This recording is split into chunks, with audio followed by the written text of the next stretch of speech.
Hello बच्चों। आज हम लाए हैं जीरो से हीरो बनने का आपके लिए एक बहुत बड़ा मौका। अगर आप अपनी तैयारी करना चाहते हैं बिल्कुल बेसिक लेवल से, तो मैं आपके साथ हूँ। देखो, आज अपन पढ़ेंगे संख्या। देखो, सबसे छोटी संख्या एक अंक की एक होती है। सबसे बड़ी संख्या एक अंक की 9 होती है। दो अंकों की सबसे बड़ी संख्या 99 होती है और सबसे छोटी संख्या 10 होती है। तो इसी प्रकार सब मैंने दिया हुआ है, आप एक एक से पढ़ लीजिए। सिर्फ कुछ नहीं है। अगर मान लो कोई आपके सामने 3 अंकों की संख्या पूछता है सबसे बड़ी, तो 3 अंकों की, तो मतलब सबसे बड़ी पूछा है तो 3 9 9 लिख देना है आपको सिंपली। अगर उसने पूछा 3 अंकों की सबसे छोटी संख्या, अगर 3 अंकों की सबसे छोटी संख्या लिख कहा है तो आपको सिंपली एक 1 लिखना है और बाकी 2 जीरो लिख देना है, तो तीन, ये सबसे छोटी संख्या हो जाएगी 3 अंकों की। अगर मान लो सिमिलरली उसने 4 अंकों की सबसे बड़ी संख्या पूछी है तो सिंपली आपको 4 9 9 लिख देना है। समझ रहे हो ना। और अगर 4 अंक की सबसे छोटी संख्या तो एक लिख देना है, बाकी बाद जितनी भी बची हैं वो संख्या उनको जीरो में कवर कर देना है। लो, जिस 4 अंकों की सबसे छोटी संख्या बता दी मैंने। ठीक इसी प्रकार आपको बड़े बड़े एग्ज़ामों में क्वेश्चन आता है कि 10 अंकों की सबसे बड़ी संख्या और 6 अंकों की सबसे बड़ी संख्याओं को लिख कर जोड़ो। तो आपको सिंपली कुछ सोचना नहीं है। तो आपको क्या करना है, 10 अंकों की सबसे बड़ी संख्या पूछी है जैसे मान लो उसने, तो 10 9 9 लिख देना आपको। देखो सिंपली,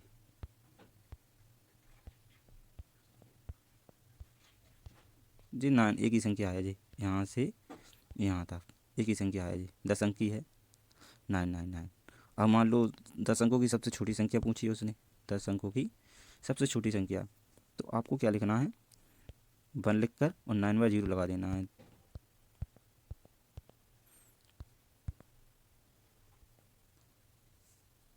एक चार, 8, 8 2 10, एक एक्स्ट्रा हो गई तो उसको एक हटा दें, कोई बात नहीं। तो जी इस प्रकार आप किसी भी छोटी बड़ी संख्या लिख सकते हैं किसी भी अंक की। ठीक है, तो आप ये समझ गए होंगे। अब बात आती है अंकित मान। सवालों में अंकित मान पूछा जाता है, कोई भी संख्या देंगे और पूछेंगे कि अंकित मान क्या है। तो अंकित मान मैं बता दूं आपको कि मान लो किसी कोई भी संख्या है, जैसे 3 2 5 2 है। अब इसको उल्टा करके लिखो, इसको उल्टा करके लिखो, इसको ऐसे लिख सकते हैं 2 5 2 3। हम्म, अब इसमें कुछ चेंज आ रहा है चेंज।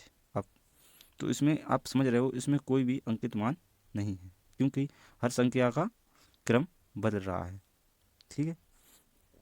अब देखो एक संख्या और देता हूँ मैं आपको, जैसे मान लो एग्जांपल मैंने यहाँ पर नीचे दी हुई है जी। तो देखो ऐसे 5 4 2 3 5। अब इसको उल्टा करके देखो आप, इसको उल्टा करके देखो आप, 5 3 2 4 5। देखो 2 का मान यहाँ पर भी ऐसा ही था, यहाँ पर भी ऐसे ही। मतलब वह संख्या जिसका क्रम उल्टा लिखने पर भी उसका स्थानीय मान ना बदले, वो वो उस संख्या का अंकित मान कहलाता है। तो 2, तो आप समझ गए। तो 2 का स्थानीय मान तो यहीं पर है, ये तो बदल नहीं रहा है, तो ये इसका क्या है, अंकित मान है। तो आप समझ गए होंगे।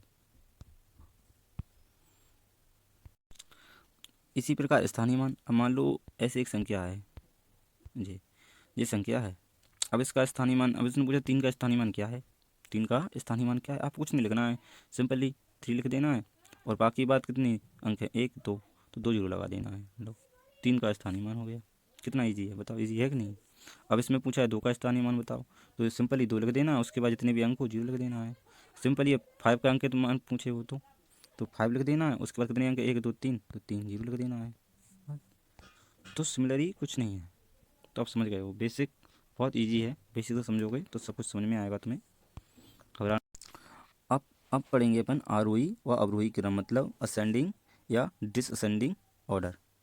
तो आओ अपन लोग समझते हैं कि आरोही क्रम और अवरोही क्रम क्या होता है।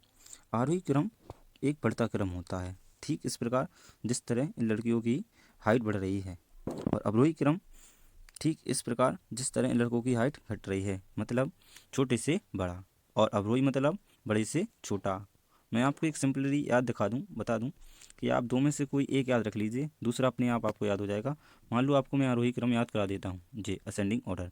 तो आरोही क्रम मतलब होता है गिनती का क्रम, मतलब 1 2 3 जो आप लोगों ने पढ़ी होगी।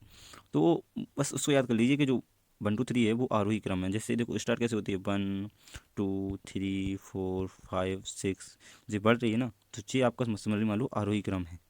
और बाकी बात जो आपका बचता है अवरोही क्रम, तो बस वो इसका उल्टा क्रम कर दूँ गिनती का, 6 5 4 3 2 1, ये क्या हो जाएगा, जो हो जाएगा आपका अवरोही क्रम। तो आप समझ गए होंगे कि मैं कहना क्या चाहता हूँ। तो यहाँ से आप समझ लीजिए कि आरोही अवरोही क्रम क्या है। इसको एक बार पढ़ लेना, मैं आपको नीचे